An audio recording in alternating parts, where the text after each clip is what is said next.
There's a plan sitting inside Zarzuela Palace right now, and it isn't new. It's decades old, tested once already on a nervous 19-year-old who would eventually become king, and this September it gets deployed again, this time on his daughter. The plan is simple to describe and remarkably hard to execute. Take the person constitutionally destined to become head of state, put them in a lecture hall next to 18-year-olds who are there on merit and a student loan, and somehow make it feel normal.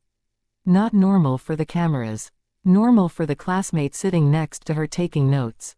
This is the story of how that plan worked the first time, why it's being repeated now for Princess Leonor, and what it actually reveals about how the Spanish monarchy thinks about survival in the 21st century. Start with the precedent, because it's the whole blueprint. In the 1980s, a young Felipe de Borbón y Gracia enrolled at the Universidad Autónoma de Madrid to study law, becoming, officially, student number 15 on the enrollment records, no different on paper from anyone else in his cohort. This was before smartphones, before a camera lived in every pocket, which gave the royal household something they'll never have again with Leonor, a genuine window of relative privacy in which to run the experiment. And it was an experiment. The goal, according to accounts of that period, was integration, not isolation. The instinct of most royal households facing this problem would be to wall the air off, private tutors, closed campuses, minimal contact. Zarzuela did something closer to the opposite. They tried to normalize him inside an ordinary public institution, surrounded by people who had no reason to be there except that they'd earned a seat. It didn't start smoothly. By multiple accounts, Felipe's early experience at the Autónoma was marked by an invisible barrier that had nothing to do with security protocols and everything to do with awkwardness. Classmates didn't know how to act around him. People avoided sitting next to him, not out of hostility, but because nobody had a script for making small talk with the future king between lectures.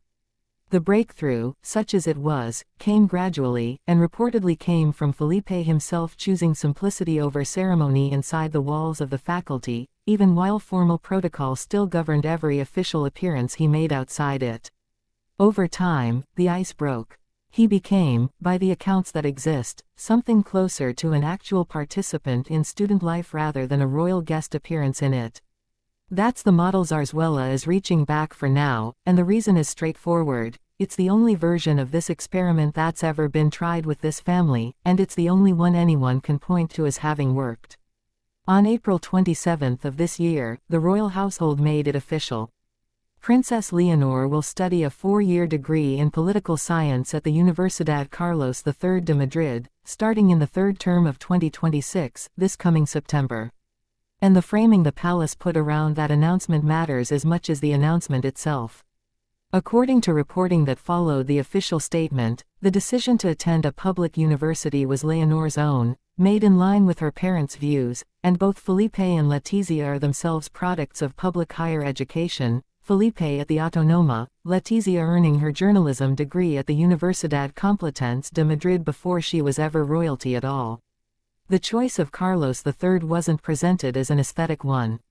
It was presented, explicitly, as an attempt to help normalize what it looks like to share a lecture hall with a member of the royal family, because the curriculum she'll follow will reportedly be identical to that of every other student enrolled in the same program. No private track. No separate syllabus. There's also a specific reason behind the choice of subject that's worth sitting with. Felipe studied law. Leonor is studying political science, with a program that folds in humanities, sociology, economics, and international relations alongside the core coursework. Coverage of the decision has framed this as a deliberate departure from her father's path, oriented instead toward the direct study of power, governance, and the international system she'll eventually have to navigate as head of state. Whether that reading is Zarzuela's own internal logic or journalistic interpretation after the fact isn't entirely clear from the public record, but the degree itself is confirmed, and the emphasis on governance and international relations lines up closely with what any future monarch would actually need to understand.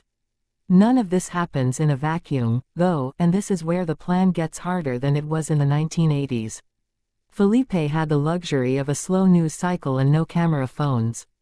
Leonor has the opposite. Every entrance to campus, every classmate she's seen next to, every group project she's assigned to, carries the potential to become a headline, a thumbnail, or worse, the seed of an AI-generated video claiming to know something about her personal life that no one in her actual circle has confirmed.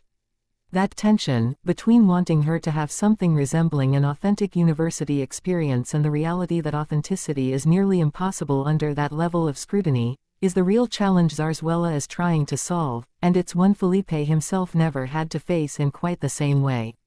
What we don't have, and what's worth being direct about, is a documented account of the king personally vetting individual students, approving specific friendships, or blocking particular people from Leonor's orbit. That kind of granular social control isn't how the reporting describes this process, and there's no credible sourcing for the idea of the king keeping some kind of running list of who's in and who's out. What is documented is something more structural: security coordination with the university, a reduced but ongoing institutional agenda she'll balance against her coursework, described by sources close to the CASA as something close to an internship arrangement running in parallel with her studies, and the same public-facing choice her parents made before her, attending an institution where the student body is there because of exams and applications, not royal proximity. That distinction actually matters more than a story about the king blacklisting specific people would. It tells you something more honest about how this family has chosen to manage the impossible position Leonor is in. The strategy isn't handpicking her friends. It's removing the artificial walls that would make organic friendship impossible in the first place, then trusting the same normalization process that eventually worked, however imperfectly, for her father. Whether it works the same way in an era of iPhones and algorithmic content is genuinely an open question, one that won't be answered by anything the royal household announces, but by what actually happens once Leonor is sitting in a lecture hall at Carlos III this September, another name on a roster, at least in theory. There's a broader pattern in how this monarchy has tried to survive into the modern era, and this university decision is really just the latest chapter of it. Constitutional monarchies that endure tend to do so by making themselves feel unremarkable in exactly the moments where remarkableness would breed resentment, while reserving formality for the moments where it reinforces legitimacy. Felipe experienced that firsthand as a law student trying to convince nervous classmates to sit next to him. Leonor is about to run the same experiment under infinitely harder conditions. Whether Zarzuela's old playbook holds up against a media environment her father never had to contend with may end up being one of the more revealing tests this family faces in the next 4 years, long before she ever wears a crown. Thank you for watching. If you found this useful, subscribe for more grounded, sourced coverage of the Spanish royal family, and let us know in the comments what you'd like covered next.